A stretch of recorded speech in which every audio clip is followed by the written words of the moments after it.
This is Dan Dix here, reporting for Press for Truth. It's the summer of 2017, and by now, chances are every single person watching this video has one of these either in their pocket or in their hands right now. There's also a really good chance that you are completely unaware of the effects that these devices are having on your psyche and on you physically, and that's by design. So in today's video, we're going to lay out the truth about smartphones and wireless warfare. Now, as the title of this video suggests, we're going to be looking at a declassified military document that details the effects and the clinical manifestations of microwaves and radio frequency radioactivity on human beings. But before we do, let's take a look at what our devices say today about what is acceptable and not acceptable exposure. Now, we're going to be doing this on an iPhone 6 Plus, and you can follow along at home. So what you want to do is first go into your settings, and then we're going to go into General. From there, you're going to go into About, and then we're going to scroll all the way down to Legal. Within Legal, you'll find RF exposure, and here is where they have laid out what is apparently acceptable radio frequency exposure. You'll notice that it says here that during testing, iPhone radios are set to their highest transmission levels and placed in positions that stimulate use against the head with no separation. Now, you'll also note that it says at the top of this paragraph, specific absorption rate, or SAR, refers to the rate at which the body absorbs RF frequency. Now, in the following paragraph, following the fact that they just stated that testing is often done with these devices held against the head with no separation, it follows it by stating the following.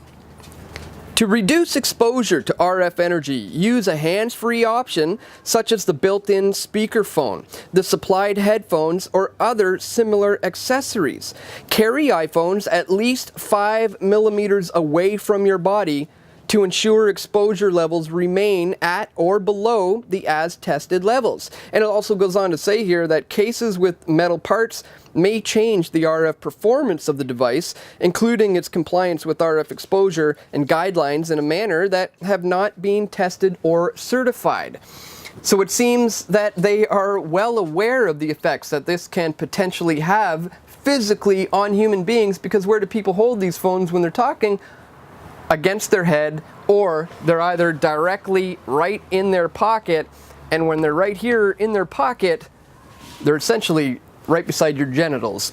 If you're a male, they're right beside your testicles. If you're female, they're cooking your ovaries. And in fact, the men who are responsible for the creation of these devices knew exactly what was going on, hence why men like Steve Jobs would not allow his children to use iPads or iPhones. Bill Gates is also notoriously known to keep his children at a safe distance away from using these devices. So clearly they know something that you don't. And perhaps they were privy to this report that details precisely what these frequencies do to us psychologically and physically. This is the report released by the Naval Medical Research Institute, the bibliography of reported biological phenomenon or effects and clinical manifestations attributed to microwave and radio frequency radiations. This was conducted by the Naval Medical Research Institute and the National Naval Medical Center in October 4th of 1971. A second printing with revisions was released on April 20th, 1972. And it goes on to say here that more than 2,000 references on the biological responses to radio frequency and microwave radiation published up to June of 1971 are included in this bibliography.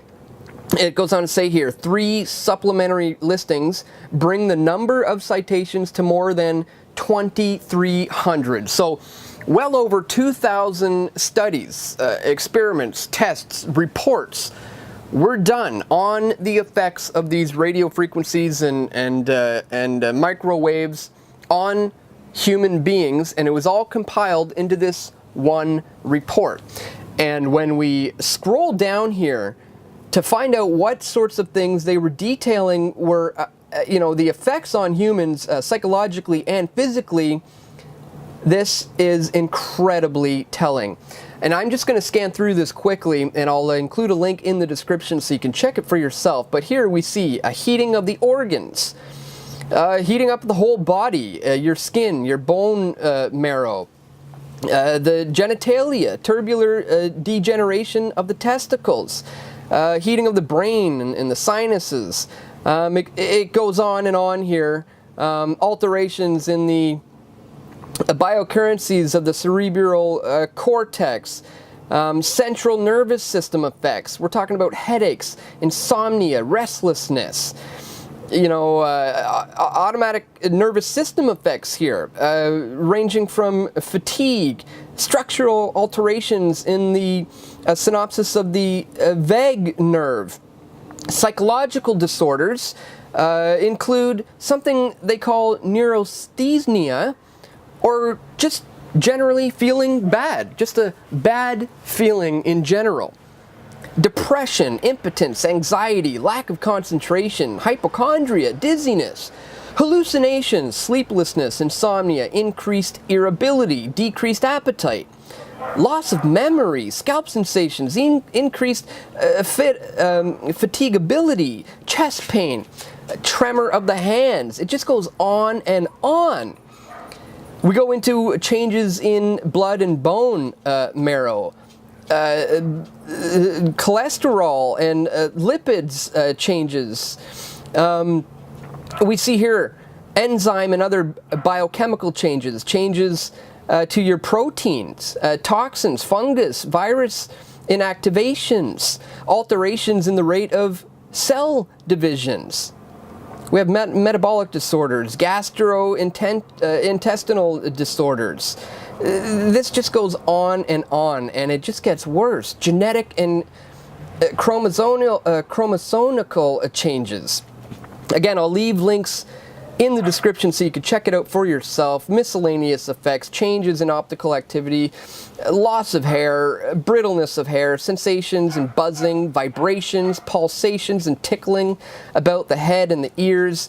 This is just unbelievable what they've discovered way back in the 1970s. Again, I'll include a link in the description so you can check this out for yourself. So what does all this mean, and where is all this heading?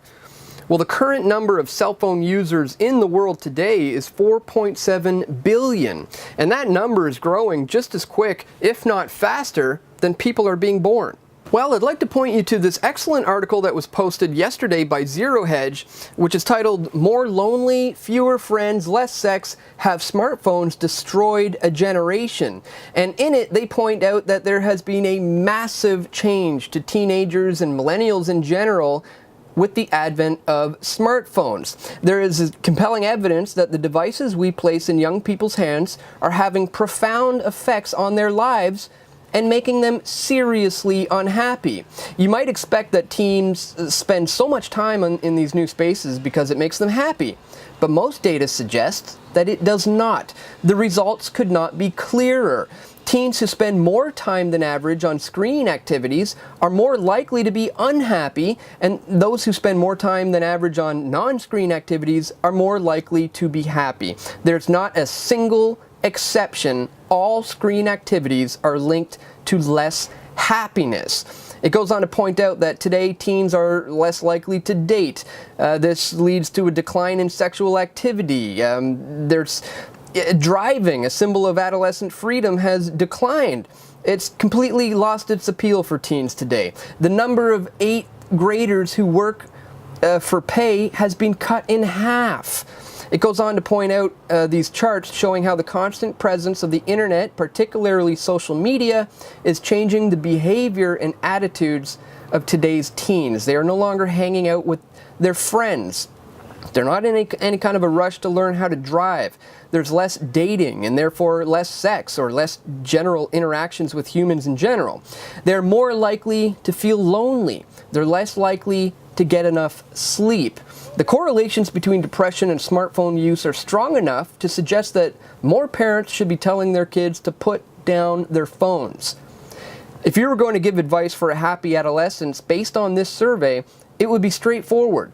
Put down the phone, turn off the laptop, and do something, anything, that does not involve a screen. And we have barely scratched the surface on this topic, especially when you consider the tech world's ideas for the future of cell phones, how they want to implement holograms and what's now called augmented reality, where you would use the phone, peering through it here in real life, to enhance your experience right here in reality. And what's even scarier is that people born after 1995 don't even know what life is like without these devices. They've been completely surrounded by them their entire lives. And the unfortunate reality is it's become extremely difficult to rid yourself of RF exposure in today's world. My livelihood and income revolves around social media and devices such as these, just like millions and millions of other people out there. But just like it's a good idea to go on a diet, or to maybe go on a bit of a detox if you've been binging on unhealthy food and drink, it's equally important to have an electronic detox, even just for a few days, to remove yourself completely from all electronic devices. Think you can go 2 days without looking at your phone or a computer or a screen of any kind? Give it a try, and I think you'll be surprised at how good you feel. Not to mention, it may dawn on you just how addicted you've become to these smartphones, which are really in the long run just dumbing us down. So I'd encourage you to try the 2-day electronic detox challenge and let me know how it went. And of course, this channel is only made possible through your patronage at patreon.com/pressfortruth, where you can contribute a monthly pledge. Or if you prefer, you can contribute directly to PFT at pressfortruth.ca/donate. Thanks for watching, and stay tuned, my friends, because we've got a lot more video reports coming soon. This is Dan Dix reporting for Press for Truth.